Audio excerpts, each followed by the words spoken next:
আজকের ভিডিওর শুরুতেই আমি আমার বাগানের যে রানী আছে মানে বাগান বিলাস, যেটাকে আমরা কাগজ ফুল বলে চিনি, তাকে দিয়ে শুরু করছি।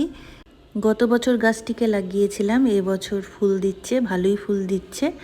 এখন চলো তোমাদেরকে সবজি বাগানটি দেখাই। এবছরই আপডেট করেছি ছাদ বাগানটিকে, আর এবছরই সবজি বাগান শুরু করেছি। তো সবজির মধ্যে লাগিয়েছি বেগুন গাছ। এই বেগুন গাছটির বয়স 2 বছর হয়ে গিয়েছে। এই কয়েকটি বেগুন গাছই আমি 2 বছর আগে লাগিয়েছিলাম। তারপর ভাবলাম চলো আরও কিছু লাগানো যাক। তো সেখানটাতে আমরা শুরু করেছি ওলকপি দিয়ে। এবছরই ওলকপি লাগিয়েছি। তো ওলকপির গায়ে যে কালো দাগটি দেখতে পাচ্ছ, এটা হচ্ছে খোলের দাগ, খোল দেওয়া হয়েছে। আর এখানে 3টি ওলকপির গাছ আছে। ওলকপিগুলো এত বড় বড় হয়েছে, মানে ভাবতেই পারা যাচ্ছে না। আমি ভীষণই খুশি, কত বড় বড় পাতা হয়েছে আর কত বড় বড় ওলকপিগুলো হয়েছে। সত্যি মানে প্রথমবারই এত বড় হবে আমি ভাবতেই পারিনি। তারপর আমি লাগিয়েছি হচ্ছে ফুলকপি। ওলকপি আর ফুলকপির গাছগুলো প্রায় একই রকমই দেখতে, তো একসাথে কিনে নিয়ে আসা হয়েছে। আর এখানে আছে বিকোর নয়তো বেগর রের বেগুন গাছ।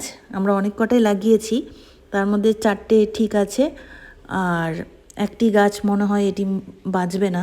এমন হয় অনেক কটা গাছের মধ্যে কয়েকটা গাছই হয়, আর মাঝে মধ্যে 1-2টো গাছ মানে থাকে না। আর এই যেখানে একটা টমেটো গাছ লাগানো হয়েছে, একটা না, এখানে 4টে টমেটো গাছ আছে। তো একটি গ্রো ব্যাগের মধ্যে সবগুলো লাগিয়ে দেওয়া হয়েছে, যেহেতু জায়গা কম আর বেশি গ্রো ব্যাগ ছিল না। দেখো টমেটোও হয়েছে, আমি ভীষণই খুশি। এবছর ভালোই ফলন দিচ্ছে। তো কেন জানি টমেটো গাছটা একটু ঝিমিয়ে গেছে। দিনের বেলা বেশ ভালোই রোদ, আর রাত্রে তো ঠান্ডা আছেই। আর এখানে দেখো এই চারিটার মধ্যে ফুলকপির গাছ লাগানো হয়েছিল, আর এটা তো বেগুন গাছ। বেগুন গাছে কি সুন্দর ফুলও এসছে, আর এই যে দেখো একটা বেগুনও ধরেছে। তো বেগুন এবারে আমরা মানে পুরনো 2 বছরের গাছটাতে আমরা ভালোই বেগুন পেলাম। আর এগুলো তো নতুন, এগুলো দেখা যাক কেমন এবারে ফল দিচ্ছে। ওলকপির গাছ দেখে তো আমি সত্যি খুবই মুগ্ধ। আর ফুলকপি কেমন হবে সেটা ফুলকপি হওয়ার পরেই বোঝা যাবে।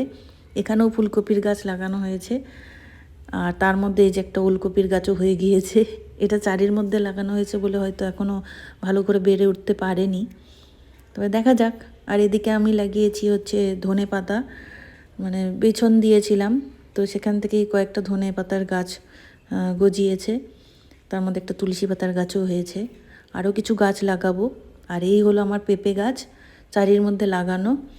একটি মাত্র পেঁপে আছে, বড় হয়েছে মোটামুটি। দেখা যাক এখন এটা কত বড় হয়। গাছ থেকে দেখো আর একটা ছোট পেঁপে আছে। ছোট পেঁপেগুলো থাকছে না, জানি না নিজের থেকে খসে পড়ছে না কি হচ্ছে। তো এই যে এটা হয়ে যাওয়ার পর এখান থেকে এটাকে কেটে বাদ দিয়ে দেওয়া হবে, তারপর নতুন করে আবার পেঁপে গাছটাকে তৈরি করা হবে। তো এই যে দেখতে পাচ্ছ আমার পেঁপে গাছ, এই হলো আমার বাগান।